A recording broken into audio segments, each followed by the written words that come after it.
I peered at the screen. The bank logo looked authentic, but something about the font spacing nagged at me. A spoof, I thought.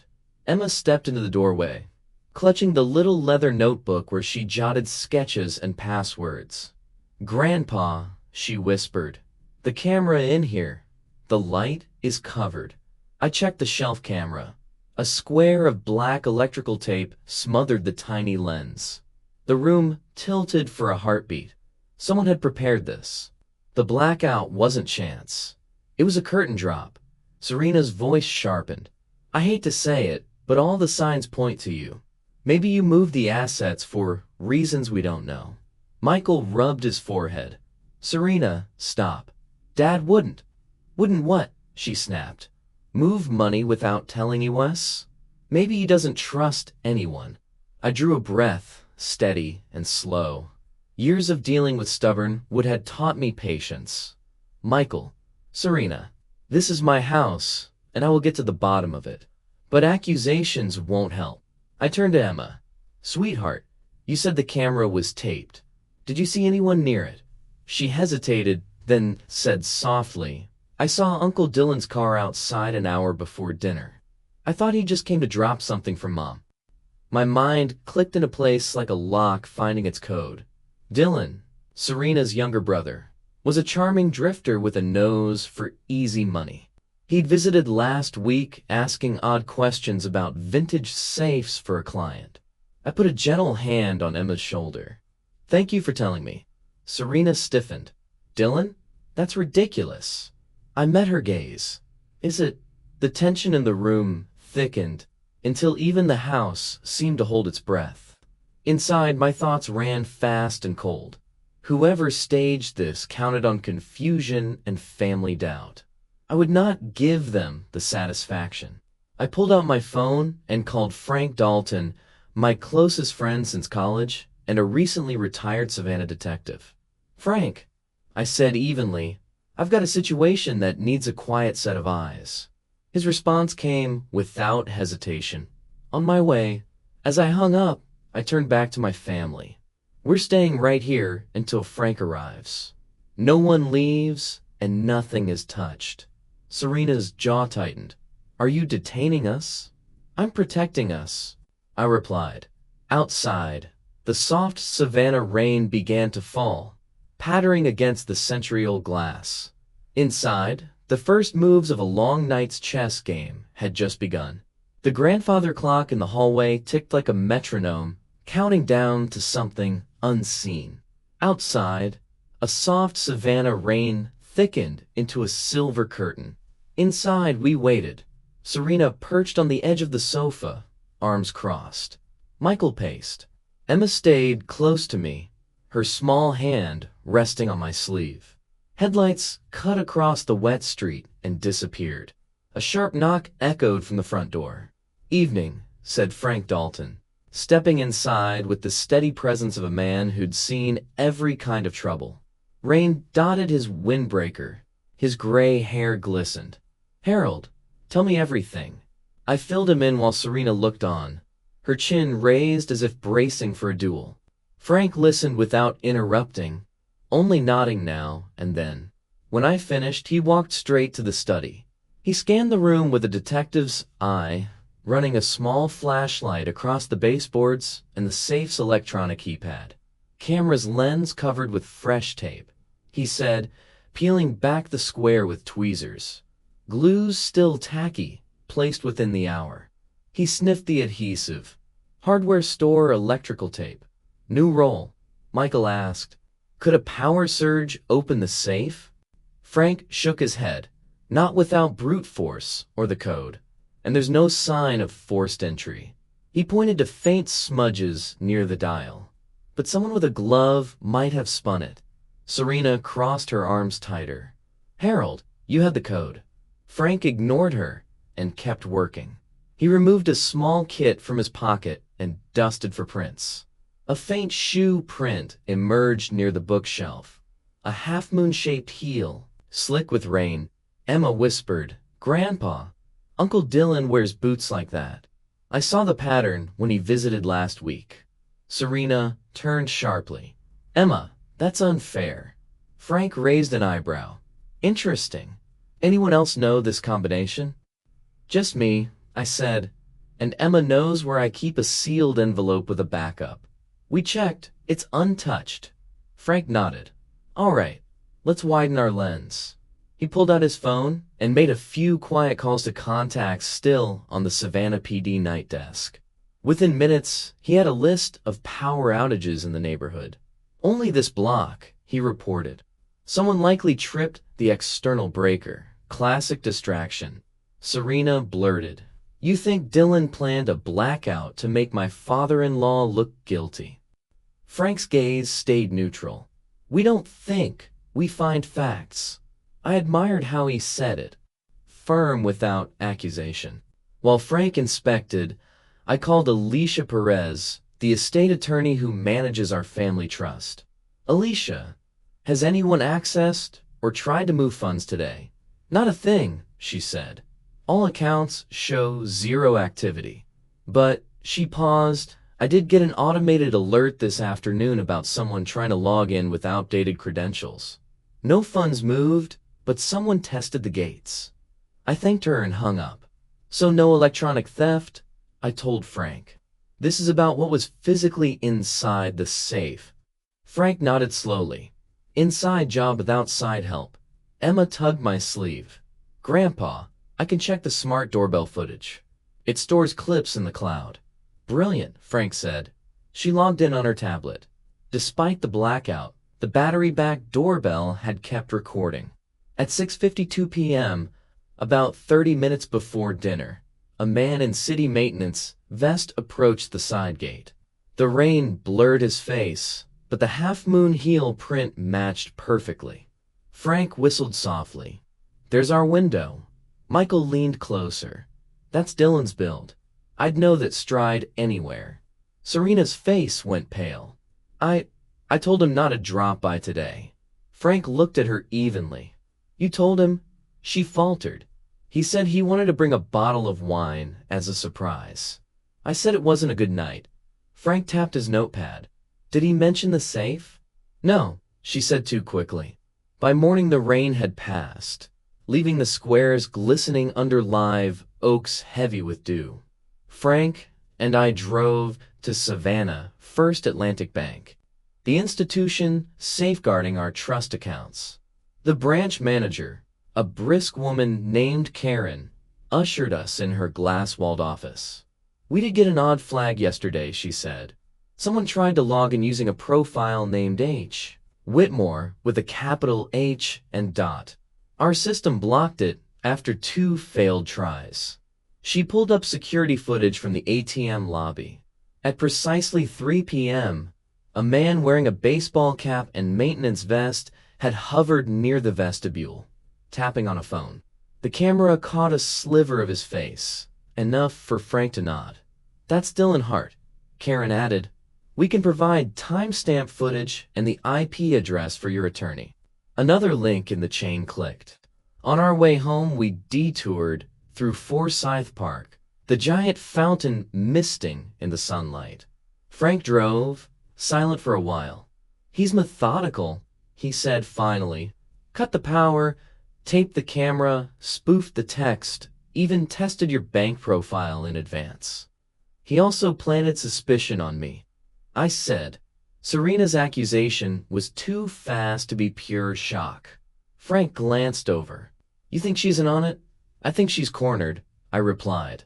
Maybe by fear, maybe by someone else's pressure. When we arrived back at the house, Michael met us at the porch, eyes ringed with fatigue. "Dad, Serena barely slept. She keeps saying Dylan wouldn't hurt family. Sometimes people hurt family when they're desperate," I said gently. Emma ran out with her tablet. "Grandpa, I checked Mom's iPad. I found a deleted text." She handed me the screen. It was a message from Serena to Dylan. "Timer set 7:18 p.m., camera tape ready." Michael's face went white. Serena, inside, Serena sat at the table, staring at a cup of cold coffee. She looked up as we entered. "I didn't mean for any of this. Dylan said he just needed a distraction to check wiring." I thought it was harmless. Frank's voice stayed calm. Where is he now? I don't know, she whispered. Frank motioned me aside. We could get a warrant based on what we have. But if you want everything back quietly, we can set a controlled sting. I nodded. What do you propose? Announce an insurance inspection tomorrow, Frank said. Pretend you need every high-value item inventoried for a claim. If Dylan took anything or plans to move it, he'll act fast. We'll plant RFID trackers and hidden battery cameras. No Wi-Fi to cut. Michael stepped forward. Let me help. I need to make this right. I placed a steady hand on his shoulder. Then stand with me tomorrow. That evening we gathered again for a simpler meal. Soup and cornbread. Our nerves frayed, but united. Emma kept glancing toward the darkened study. The tape camera now uncovered but still ominous. Before bedtime, Frank and I checked every lock, every sensor. I placed dummy binders in the safe with embedded micro-trackers. If Dylan or an accomplice returned, we'd know the moment the door shifted. At midnight, the house finally settled. The rain had cleared, leaving a still Savannah night fragrant with magnolia. I lay awake, listening to every creak of the century-old beams. At 12:47 a.m., soft vibration stirred my phone. An alert glowed. Side gate opened. Motion detected in study. I rose silently, heart steady now, and met Frank in the hallway. He held a flashlight and a small recording device. Show time, he said quietly. We moved toward the study, every step measured. The faintest scrape of metal on metal carried through the wood panel corridor. Frank whispered he's inside. I nodded and signaled to wait. Catching him red-handed mattered more than a quick arrest. Through the narrow crack of the door, we saw a shadowed figure in a maintenance vest kneeling by the safe, a small toolkit beside him. Frank pulled out his phone and snapped several silent photos, then whispered, "We have what we need." He flicked on the overhead light. "Savannah PD, don't move." The man whipped around. "Dylan," eyes wide with disbelief. "Uncle Dylan." Emma's voice quivered from behind us. She crept out, too. Dylan bolted for the side window, but Frank stepped smoothly into his path. "Not tonight, friend." I stepped forward, the anger gone, replaced by something firmer. "Dylan, you just wrote the final line of this story." He froze, shoulders sagging. "It's not what it looks like." Frank raised an eyebrow. "Looks exactly like burglary." The overhead light blazed down, bleaching every corner of my old Savannah study. Dylan froze mid-step, his hand still on the window latch. Rainwater dripped from his maintenance vest on the hardwood floor, dotting it like an accusation. Frank's voice stayed calm, the same tone he'd used during decades of police work. "Hands where I can see them." Dylan slowly raised his arms.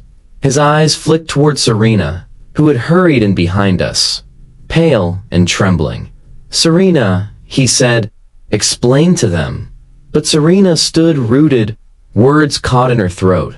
I stepped forward, steady as oak. "Dylan, you have exactly one chance to tell the truth. What are you doing in my house at 1 in the morning with my safe wide open?" He tried a crooked smile. "Just checking the wiring." Serena said. Frank cut him off. "Save it. We have doorbell video, bank footage, and now a midnight meet and greet inside the crime scene.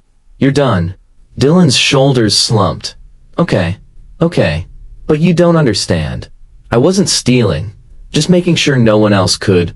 "By emptying my safe?" I asked, incredulous. His mouth open, closed. No words. Frank's backup, 2 uniformed officers, entered quietly through the side door. They read Dylan's rights and guided him to the porch where a cruiser waited. With Dylan in custody, the house fell into a brittle silence. Serena finally spoke, voice shaking. "I never wanted this."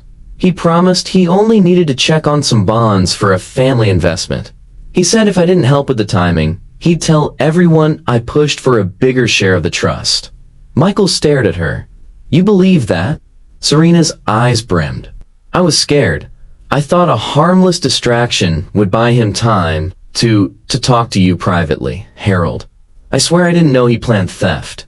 Frank returned from the porch, wiping rain from his brow. Dylan just admitted he needed cash to pay off gambling debts. Said he figured he'd borrow the bonds, sell a few, and quietly buy them back before you noticed. Classic scheme that never works. I drew a long breath, the kind that steadies a ship in stormy water. So he planned to frame me to cover his tracks. Frank nodded. He even mentioned a video he doctored to make it look like you accessed the safe. Serena's head snapped up. What video?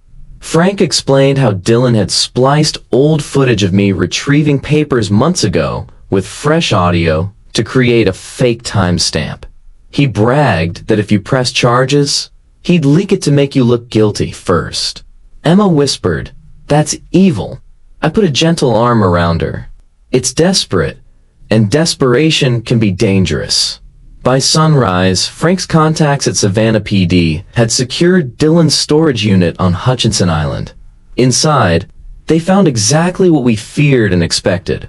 My bear bonds and coin collections, carefully boxed. Detailed sketches of my study's wiring and breaker panel. A flash drive labeled Plan B, Grandpa video, containing the fake clip. Frank laid the recovered items on my dining table, like evidence in a courtroom. Every piece here nails him, he said. But Harold, how we handle the family side is up to you. Michael exhaled slowly. Dad, I can't believe Serena kept this from me. Serena burst into tears. I'm so sorry. I kept hoping Dylan would back out. I never thought he'd go through with it. Emma looked at her mother, torn between anger and sympathy. I pulled out a chair and motioned for everyone to sit. We need to talk. Not just about the crime, but about what comes next. The kitchen clock ticked softly as I spoke. Money tests people. It tempts them to lie, to hide, to betray. But tonight, I saw something stronger than money. Emma's courage, Frank's steadfast friendship, and the truth that refuses to stay buried. Serena wiped her eyes. Harold, what happens now? Dylan will face charges, I said. But the bigger question is us. Trust is broken, but it can be rebuilt if we choose hard honesty over easy silence. Michael reached for Serena's hand. I want that, but it has to start with full truth. That night, I stood again on my porch, the same place where this ordeal had begun. The city was hushed except for the distant hum of a riverboat on the Savannah River. I thought of Dylan beginning his restitution, of Serena facing hard truths, of Michael choosing dialogue over anger, and of Emma, already a guardian of our family's future. We hadn't just survived a robbery. We had turned fear into a framework for trust. So, to every father and grandfather who hears this story, guard your savings, but guard your family conversations even more. Build systems that keep love stronger than temptation. And if this story has helped you, subscribe and share it so other families can turn their own storms into strength.